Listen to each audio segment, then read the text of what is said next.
السلام علیکم ورحمۃ اللہ وبرکاتہ. الحمد للہ وحدہ والصلاة والسلام على من لا نبی بعدہ. اما بعد قال الله تبارك وتعالى في كلامه المجيد والفرقان الحميد. أعوذ بالله من الشيطان الرجيم. بسم الله الرحمن الرحيم.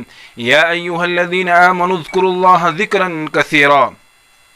عن أبي موسى رضي الله عنه قال قال رسول الله صلى الله عليه وسلم مثل الذي يذكر ربه والذي لا يذكر ربه مثل الحي والميت أو كما قال النبي صلى الله تبارك وتعالى عليه وسلم. اللہ تبارک و تعالی اس آیت مبارکہ کے اندر اور پیارے آقا رحمت دو عالم محمد عربی صلی اللہ علیہ وسلم کی ایک حدیث پاک میں نے تلاوت کی ہے، اس کے اندر ذکر کا تذکرہ بیان فرما رہے ہیں. پیارے آقا نے فرمایا ان ابی موسیٰ رضی اللہ عنہ قال قال رسول اللہ صلی اللہ علیہ وسلم مثل الذی یذکر ربہ، مثال اس شخص کی، اس انسان کی جو اپنے رب کا ذکر کرتا ہے، جو اپنے رب کو یاد کرتا ہے، والذی لا یذکر ربہ، اور اس آدمی کی مثال جو اپنے رب کو یاد نہیں کرتا ہے. مثل الحی والمیت، ان دونوں کی مثال زندے اور مردے کی ہے.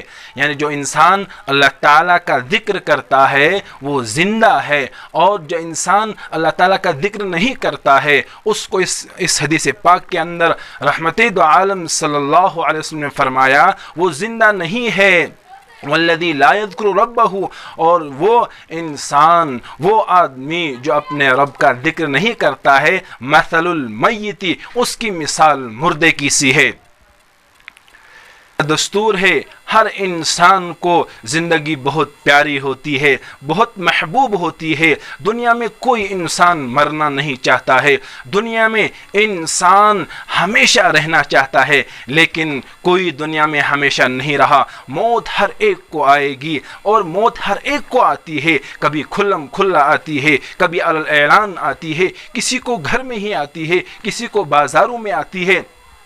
کوئی حادثات کا شکار ہو کر دنیا سے چلا جاتا ہے. کوئی ماں کے پیٹ میں ہی یعنی 9 مہینے سے پہلے ہی ماں کے پیٹ سے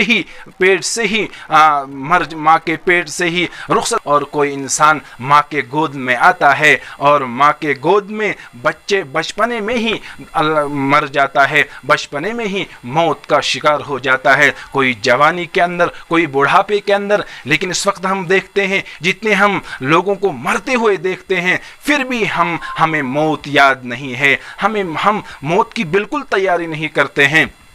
اور موت ایسا خوفناک لفظ ہے کہ کوئی انسان موت کا لفظ جب سنتا ہے تو اس کے بدن پر ایک لرزہ طاری ہوتی ہے، ایک کپکپی طاری ہوتی ہے. کوئی موت سے آنکھیں نہیں ملانا چاہتا ہے.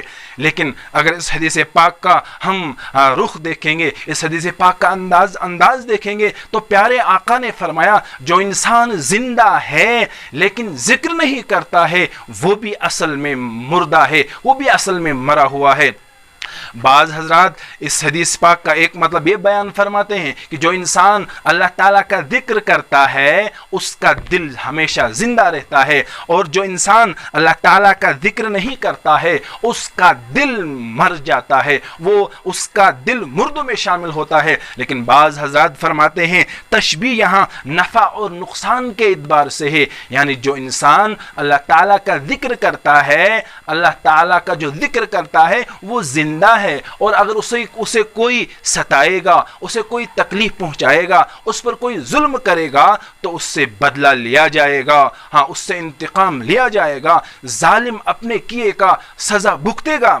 لیکن جو انسان ذکر نہیں کرتا ہے تو وہ مردہ ہے. یعنی اگر مردے کو کوئی تکلیف پہنچائے گا، مردہ بے حصے، مردہ کسی چیز، مردے کو اگر کوئی لاٹھیاں برسائے گا، مردے کو اگر کوئی کتنا بھی تشدد کرے گا، وہ کوئی انتقام لینے پر وہ قدرت ہی نہیں رکھ سکتا ہے. تو فرمایا یہاں اس حدیث پاک کے اندر یہ جو انسان ذکر کرتا ہے تو اس سے مراد ہے وہ زندہ ہے. اگر اسے کوئی تکلیف پہنچائے گا، اگر اسے کوئی ستائے گا تو اس سے بدلہ لیا جائے گا، اور جو انسان ذکر نہیں کرتا ہے، اگر اسے کوئی ستائے گا، اگر اسے کوئی تکلیف پہنچائے گا، اس پر کوئی ظلم کرے گا تو اس کا کوئی بدلہ نہیں لے گا، اس کے بدلے میں کوئی کھڑا نہیں ہوگا۔ اس وقت ہم دیکھتے ہیں پورے عالم اسلام کے اندر اس وقت مسلمان ذکر سے بہت دور ہو گئے، مسلمانوں نے اس وقت ذکر کرنا چھوڑ دیا، تو ہم دیکھتے ہیں پوری دنیا کے اندر اس وقت مسلمانوں کے اوپر ظلم کے پہاڑ ڈھائے جا رہے ہیں، کوئی انتقام لینے والا نہیں ہے، کوئی انتقام لینے والا نہیں ہے۔ برما کی طرف دیکھو، مسلمانوں پر ظلم کے پہاڑ توڑے گئے، فلسطین پر دیکھو، مسلمانوں پر ظلم کی انتہا کی گئی، شام کی طرف دیکھو، مسلمانوں کو کتنا زد و کوب کیا، ہمارے ہندوستان خاص کر کشمیر کی طرف دیکھو، مسلمانوں پر کتنا ظلم کیا جا رہا ہے، لیکن ان کا بدلہ مسلمانوں کی آواز کوئی کیوں نہیں سنتا ہے؟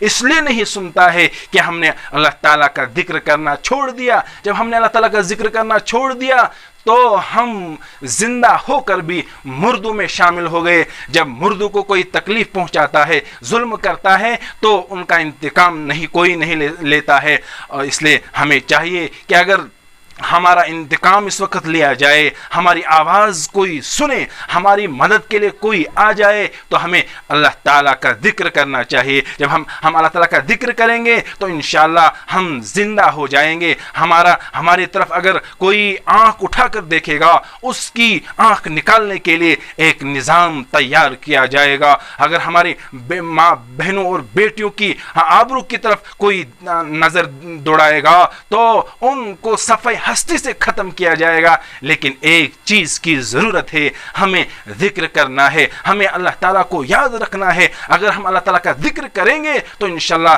اس وقت بھی اللہ تعالیٰ کا یہ جو فرمان ہے وَأَنْتُمُ الْأَعْلَوْنَ إِن كُنتُم مُؤْمِنِينَ، تم ہی سر بلند رہو گے، تم ہی برسر اقتدار رہو گے، لیکن شرط ہے ایمان کی۔ لیکن ایمان کو ایک چیز سیراب کرتی ہے، بہت ساری چیزیں سیراب کرتی ہے، لیکن ان میں سے ایک چیز ذکر ہے، اللہ تعالیٰ کی یاد ہے، اللہ تعالیٰ کا ہر وقت استحضار کرنا ہے۔ جب ہم یہ چیزیں کریں گے تو انشاءاللہ اس وقت بھی مسلمان شان و شوکت کے ساتھ چلیں گے، مسلمانوں کا کھویا ہوا وقار اس وقت بھی واپس آئے گا۔ اور بعض حضرات فرماتے ہیں، اس حدیث پاک کے اندر ذکر سے مراد یہ ہے کہ جو لوگ اللہ تعالیٰ کا ذکر کرتے ہیں وہ کبھی مرتے نہیں ہیں، وہ منتقل ہوتے ہیں، یعنی پہلے آئے عالم ارواح سے نکل کر منتقل ہو کر ماں کے پیٹ میں پہنچ کر، پھر وہاں سے نکل کر دنیا کے پیٹ میں آ گئے، پھر دنیا کے پیٹ سے نکل کر قبر کے پیٹ میں، محشر میں، یعنی وہ منتقل ہوں گے، لیکن موت کا خوف ان سے نکل جائے گا، موت حقیقی انہیں نہیں آئیں گی، وہ ہمیشہ زندے رہیں گے مرنے کے بعد بھی۔ جیسے شہید، رب نے فرمایا شہید کبھی مرتے نہیں ہیں، بل احیاء عند ربہم، ہاں وہ زندے ہیں، ولکن لا تشعرون، تمہیں کوئی شعور نہیں ہے۔ لیکن بعض حضرات فرماتے ہیں اس حدیث پاک کے اندر جو پیارے آقا نے فرمایا ہے، جو انسان ذکر کرتے ہیں ان کی مثال، جو ذکر کرتے ہیں ان کی مثال ہے وہ زندہ ہے، یعنی وہ کبھی مرتے نہیں ہیں۔ موت کا، ملک الموت کا خوف، یعنی کوئی چیز انہیں کیا نہیں کر پریشان نہیں کریں گی، وہ ہمیشہ زندہ رہیں گے۔ وہ موت کے بعد بھی ان کو زندگی دی جائے گی، وہ کبھی ان پر موت طاری نہیں ہوگی۔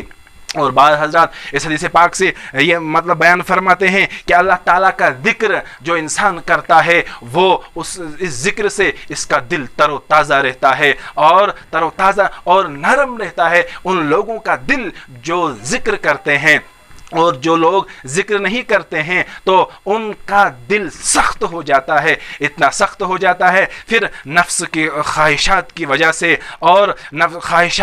سے ان کے دل بہت سخت ہو جاتے ہیں، ان کو کوئی عمل کرنے کا دل نہیں کرتا ہے، یعنی وہ اطاعت کے لیے وہ تیار ہی نہیں ہو جاتے ہیں۔ اور اس حدیث پاک کے اندر یعنی یہ پتہ چلا جو انسان ذکر کرتا ہے یعنی اس کے لیے آسان ہو جاتا ہے، وہ نمازوں کے لیے بھی تیار ہو جاتا ہے، ذکر کے لیے بھی زکوٰۃ کے لیے بھی تیار ہو جاتا ہے، وہ حج بھی کرتا ہے، اور تمام جو دنیا کے اندر جو حقوق ہیں، حقوق العباد اور حقوق اللہ، وہ پورے ادا کرتا ہے، کیونکہ اس کا دل اللہ تعالیٰ کے ذکر کرنے کی وجہ سے تر و تازہ اور نرم رہتا ہے۔ اور جو انسان ذکر نہیں کرتا ہے تو اس کا دل کوئی چیز ماننے کے لیے تیار نہیں رہتا ہے۔ اس کا دل جب سخت ہو جاتا ہے، اس کو نمازوں کی طرف بلاؤ، اس کو نماز پڑھنے کے لیے دل نہیں کرتا ہے، نہ زکوٰۃ دینے کے لیے، یعنی نہ حج کرنے کے لیے، کوئی بھی عمل اس کے لیے بہت مشکل ہو جاتا ہے۔ اس کی مثال ایسی ہو جاتی ہے جیسے بزرگ حضرات فرماتے ہیں کہ اس کی مثال سوکھے درخت کی جیسی ہو جاتی ہے۔ جب درخت سوکھا ہو جاتا ہے، اگر اس کو جھکایا جائے تو وہ جھکتا نہیں ہے بلکہ وہ ٹوٹ جاتا ہے۔ تو اسی طرح جو اللہ تعالیٰ کا ذکر نہیں کرتا ہے تو اس کے لیے تمام اوامر بہت مشکل ہو جاتے ہیں۔ لہٰذا آئیے ہم ذکر کریں گے تو اللہ تعالیٰ ہمیں جتنے بھی احکام ہیں ان پر انشاءاللہ چلنے کی توفیق دے گا، اور ہم انشاءاللہ پھر سارے حکموں کو بحسن و خوبی ہم انجام دیں گے جب ہم اللہ تعالیٰ کا ذکر کریں گے۔ اللہ تعالیٰ ہمیں اپنا ذکر، اپنی یاد ہر وقت کرنے کی توفیق عطا فرمائے۔ وآخر دعوانا ان الحمد للہ رب العالمین۔